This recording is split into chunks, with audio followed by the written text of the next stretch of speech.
아주 예리하신 질문이에요. 모든 건물의 단면이 다 똑같다는 게 문제라고 봐요. 실제로 자기가 받는 주변의 건축에서의 자연환경과 건축 인면이 상관없이 디자인됐다는 거죠. 사실 여기는 조금 결함이 있다고 생각하는 거가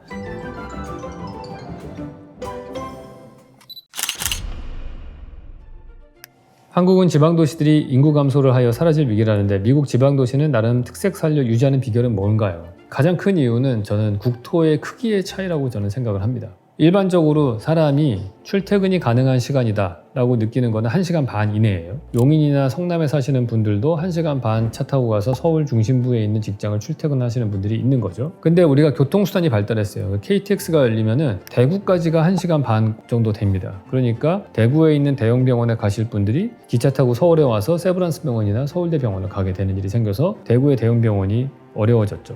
그러니까 우리나라는 국토의 면적이 작아요. 제일 먼 도시라고 할 수 있는 게 서울하고 부산인데 거기가 2시간 20분 만에 갈 수 있게 됐잖아요. KTX가 뚫리면서. 그 얘기는 뭐냐? 1시간 반 권역 이내에 있는 것들은 다 흡수가 된다는 거예요. 인구가. 그래서 서울을 중심으로 해서 대전, 대구 이런 데까지는 쭉 그쪽으로 흡수가 되고 부산 중심으로는 부산 주변에 있는 도시들은 이제 부산으로 흡수가 될 것이고 오히려 또 부산에 있는 인구들은 또 서울로 뺏기고 이런 식으로 주변에 있는 중소도시들은 거점 도시, 광역시로 빼앗기고요. 광역시에 있는 인구들은 이 중앙도시인 서울로 많이 인구를 빼앗기는 게 우리 인구 통계를 보면 나오는 거예요. 그렇게 된 이유는 교통수단이 점점 발달하기 때문에 국토의 심리적인 면적은 사실 점점 줄어드는 거거든요. 그래서 교통수단이 발달해서 중앙의 집중화가 더 커집니다. 예를 들어서 GTX가 뚫렸을 때 삼성역과 일산이 연결이 되면은 18분 만에 왔다 갔다 할 수가 있는데 그러면은 삼성동 사는 사람들이 일산에 가는 것보다 일산에 사는 사람이 삼성동에 와서 놀 가능성이 더 많아지는 그것과 비슷한 거예요. 근데 미국은 어떠냐? 미국은 워낙에 국토가 넓죠. 1시간 반 단위로 쪼개더라도 거기는 엄청나게 많은 권역으로 나눠지는 거예요. 그러니까 국토가 워낙에 넓으니까 그 정도의 도시의 거점이 있어도 서로 간섭과 영향을 끼치지 않아요. 그리고 두 번째는 국토가 넓으니까 기후대가 다릅니다. 기후대가 다르기 때문에 라이프 스타일과 모든 것 다르고 건축 형태도 달라지는 거고요. 그리고 워낙에 미국은 국토가 넓으니까 보스턴과 뉴욕이 만들어졌을 때의 시대와 샌프란시스코가 만들어졌을 때의 시대와 휴스턴이 만들어졌을 때의 시대가 달라요. 그러니까 맨하탄과 보스턴은 마차가 움직이던 시절에 만들어진 도시고 샌프란시스코는 전차가 좀 다니던 때 만들어진 거고 휴스턴은 완전히 자동차가 공급될 때 만들어진 도시란 말이에요. 그러면은 여기는 보행 친화적이고 여기는 조금 더 언덕길 올라갔다 내려갔다 하는 풍경이 만들어지는 도시가 만들어지고 휴스턴은 완전히 자동차 중심의 고속도로 중심의 도시가 만들어지는 거죠. 그래서 시대별로 도시가 형성된 시기도 좀 다르고 기후도 다르고 그렇게 다른 특성을 가진 도시 공간이 나오고 라이프 스타일이 나오는데 그것들이 또 워낙 많이 떨어져 있고 그렇기 때문에 서로의 인구를 빼앗아 간다기보다는 오히려 미국 같은 경우에는 각 주마다 자치로 되기 때문에 세금 정책이 조금씩 달라요. 세금에 의해서 인구 이동이 생기는 경우는 종종 있습니다. 그게 또 다른 변수인 거지 아무리 그래도 이 워낙에 넓은 땅이기 때문에 그런 것들이 좀 유리하다는 거죠. 우리는 5천만 인구인데 1억 명이 넘는 인구를 가진 일본 같은 경우도 지방이 각기 특색 있게 만들어지는 이유는 일본은 남북으로 열도가 쭉 나눠져 있잖아요. 그래서 북쪽에 있는 기후대와 남쪽의 오키나와 삿포로 오키나와는 완전 기후대가 달라요. 그렇기 때문에 다른 도시가 나오는 거고 그 도시들이 섬으로 다 조각조각 나 있기 때문에 자동차나 기차를 타고 움직이더라도 너무 길고 그래서 그 시간거리 개념에서 봤을 때 한쪽으로 집중되기가 되게 어려운 상태라서 지방의 특색이 많이 만들어지고 거기는 또 공건사회였기 때문에 전쟁도 옛날부터 많이 했고 성 중심을 쌓고서 만들어지는 지역의 거점의 히스토리도 오래전부터 있었고 그렇기 때문에 그 지역 특색이 많이 남아있죠. 마치 유럽과 비슷합니다. 유럽도 봉건사회였기 때문에 계속해서 성 중심으로 많이 전쟁도 하고 도시국가들도 있고 했잖아요. 그렇기 때문에 그거는 결국에는 자기네들의 고유의 특색으로 남는 거죠. 그래서 축구가 잘 되는 것 같아요. 그래서 바르셀로나하고 마드리드 사이 안 좋죠. 각 도시별로 하면은 거의 깃발 휘두르고 거의 반 전쟁이잖아요. 거의 축구하는 거가 대리전 분위기잖아요. 그러니까 그런 히스토리가 있기 때문에 그런 지역의 특색이 유지되는 것들도 있다. 그렇게 볼 수 있어요. 그래서 역사적인 이유도 있지만은 또 가장 근본적으로는 지리적인 이유가 제일 크다. 그렇게 생각을 합니다. 교수님 영상이 있을지는 모르겠지만 애플 캘리포니아 본사 건물의 디자인이 건축학적으로 자연과 하나 된 모습인지 교수님의 생각이 궁금합니다. 이 애플 사옥을 보시면은 도넛 모양으로 동그랗게 되어 있거든요. 평면이 한 5층 높이로 저는 알고 있는데 이게 하나 좋은 거는 뭐냐면은 이 안에 들어가면은 계속해서 뺑뺑이를 돌면서 거의 무한대의 공간이라고 느낄 수 있게 되는 거죠. 제가 사옥을 만들 때 되게 중요하게 생각하는 밥상머리 사옥이라고 하는 마주 볼 수 있는 공간 구조가 나올 수 있는 게 이게 도넛 모양으로 나옵니다.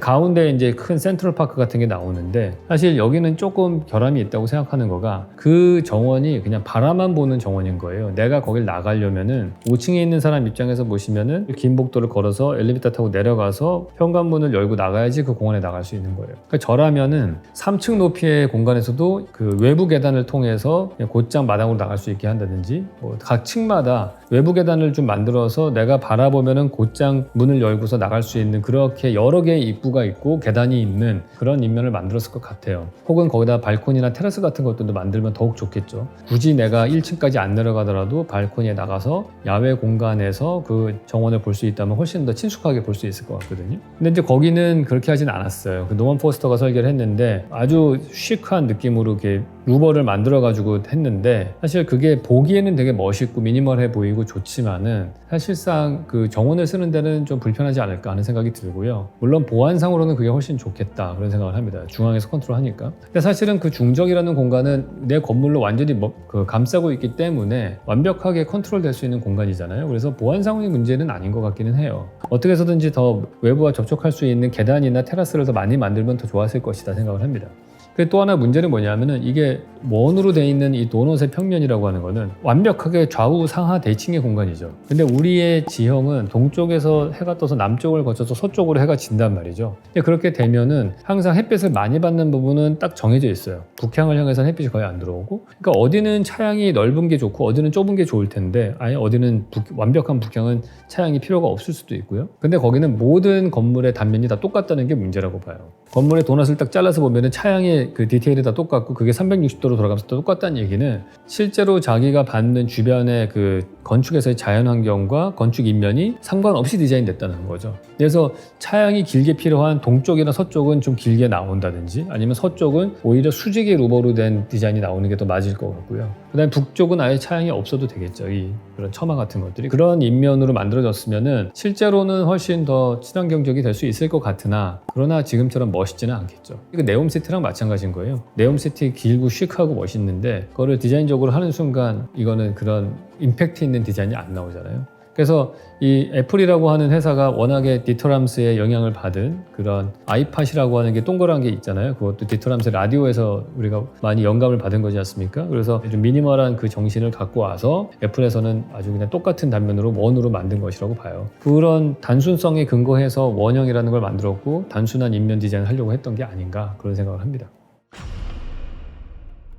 궁금한 게 열리지도 않는 창을 통째로 만들지 않고 저렇게 분할하는 것은 건축적으로 무슨 의미가 있어서인가요? 십자가를 만들어야 하는 교회 건물인가요? 그러니까 이 질문은 아마 저희가 삿포로에 가서 본 누레교회를 보시고 사는 말씀인 것 같아요. 그걸 보면은 유리창이 이렇게 있는데 가운데 창틀이 십자가 모양으로 딱 돼 있죠. 그러니까 사실 첫 번째 가장 큰 이유는 뭐냐면요. 그렇게 한 판으로 큰 유리를 만들기가 거의 불가능해요. 보통 유리의 사이즈가 가로폭이 2.4m고 세로가 3. 몇 m 되거든요. 그게 딱 일반적인 스탠다드 사이즈입니다. 그게 공장에서 제일 많이 만들어져요. 그거보다 더 큰 사이즈가 있기는 합니다. 우리나라에서는 생산을 안 하지만은 중국 같은 데서는 생산을 해요. 왜냐하면 우리는 수요가 별로 없어서. 왜냐하면 그 큰 사이즈, 저희는 울트라 사이즈라고 하는데 그 울트라 사이즈의 그 유리를 생산하려면 생산 라인이 하나 그게 또 판상형 유리를 만들어야 되잖아요. 그 생산 라인이 있는데 그게 일정 수준의 수요가 없으면 만들 이유가 없는 거죠. 그래서 우리나라는 잘 안 만듭니다. 근데 저희도 프로젝트를 할 때 여기는 경치를 가리지 않게 창틀이 없었으면 좋겠다. 그러면은 미리 몇 달 전에 주문을 해서 그 유리를 수입하다가 낍니다.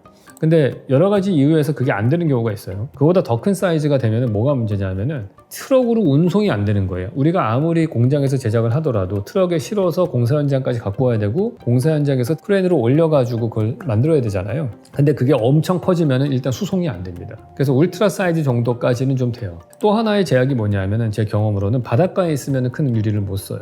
큰 유리를 제가 끼려고 했었어요. 통영에다가 주택을 지을 때 바닷가 경치가 너무 좋아서 울트라 사이즈로 큰 유리를 쓰려고 했더니 거기는 태풍이 불 때 풍압이 너무 세가지고 잘못하면 유리가 깨진다는 거예요. 바람을 받으면 얘가 유리가 휘거든요. 그 미세하게 휘다가 그 압력을 견디다 못해서 결국에는 깨지는 경우가 있어요. 그래서 결국에는 그때 저희는 가운데다가 유리를 하나를 세우던지 아니면 창틀을 하나를 넣어야 된다. 그래서 창틀이 그걸 받쳐줘야지 유리가 이렇게 휘는 것을 막을 수 있다라는 거예요. 이 물의 교회 같은 경우에는 엄청나게 큰 유리이기 때문에 그거를 몇 등분으로 나눌 수 있겠죠. 3등분으로 세로로 된 유리를 크게 만들 수도 있었을 텐데 이왕이면은 십자가 모양으로 만들면 좋겠죠. 교회 건물이니까. 그러면 직사각형을 가로로 눕혀서 4개를 딱 해서 하면은 되는 거니까 그 분할을 한 이유는 여러 가지 유리 크기에 한 개 사이즈에 제한이 있기 때문에 그렇게 3개는 4개로 나눠야 되는데 이왕이면은 십자가 모양으로 나누려고 했을 것이다. 그렇게 생각이 됩니다. 브라키오사우루스, 드라이드노투스 같은 공룡들은 고래만큼이나 거대했던 육상동물 아닌가요? 이 질문은 아마 저 때 나온 것 같습니다. 제가 코끼리와 고래의 사이즈가 20몇 배 차이가 나는데 바다에 있는 생물들은 부력을 통해서 자기의 체중을 유지하기 때문에 특별하게 뼈가 단단할 필요가 없다. 그래서 이게 뼈가 단단해져서 감당할 수 있는 정도의 적정 최대 사이즈가 코끼리 정도일 것이다 라고 이제 얘기를 했는데 거기보다 더 큰 동물이 되려면 뼈의 밀도가 훨씬 더 단단해져 가지고 더 튼튼해져야 된다. 제가 아마 철근 콘크리트 얘기를 하면서 철근 콘크리트가 되면서 뼈가 더 단단해진 거니까 훨씬 더 큰 건물이 나올 수 있었다. 이런 원리를 설명하면서 이 얘기를 코끼리와 고래를 비교하면서 말씀을 드렸던 것 같은데 아주 예리하신 질문이에요. 브라키오사우루스, 드라이드노투스 같은 공룡들은 옛날에 있는 공룡들은 코끼리보다 훨씬 컸잖아요. 그 말이 안 되는 거 아니냐 이렇게 말씀하시는 건데 사실은 그 공룡 시대, 주라기 시대 때를 보더라도 육상에 있는 동물보다는 바다에 있는 동물이 훨씬 컸습니다. 그거를 뭘 보면 알 수 있냐 하면 우리 주라기 월드라는 영화 보시면 나오잖아요. 티렉스나 이런 애들이 있는데 엄청 자기들끼리 치고받고 싸우다가 마지막에는 그 티렉스의 그 경쟁자 되는 그 빌런 공룡이 결국에는 바다에서 있는 거대한 공룡한테 잡아먹히면서 끝나거든요. 그러니까 같은 시대로 보면 항상 육상에 있는 동물보다는 바다에 있는 동물이 부력으로 자기 체중을 견딜 수 있기 때문에 더 컸다는 거죠. 아마 그 당시에는 제가 듣기로는 대기의 산소의 포화도가 달랐다고 그래요. 그래서 훨씬 더 생명체들이 크고 뭐 그렇게 만들 수 있었다고 해요. 그래서 뭐 잠자리도 엄청 크고 뭐 곤충들도 크고 다 컸던 시절이 있었다고 저는 어디서 본 것 같아요. 확실하진 않으나 그러니까 제가 확실하게 말씀드릴 수 있는 거는 그런 산소 포화도나 이런 대기의 상태나 뭐 자외선이나 이런 것 때문에 동물의 크기가 어떤 시대는 더 크고 어떤 시대는 더 작을 수 있습니다. 근데 같은 동시대로 봤을 때에는 육지에 있는 동물보다는 바다에 있는 생명체가 더 클 수 있는 가능성이 많다. 그게 제가 드리고 싶은 얘기의 요점이었습니다. 네, 그럼 오늘 밀린 Q&A 다 끝났습니다. 다음 시간에 뵙도록 하겠습니다.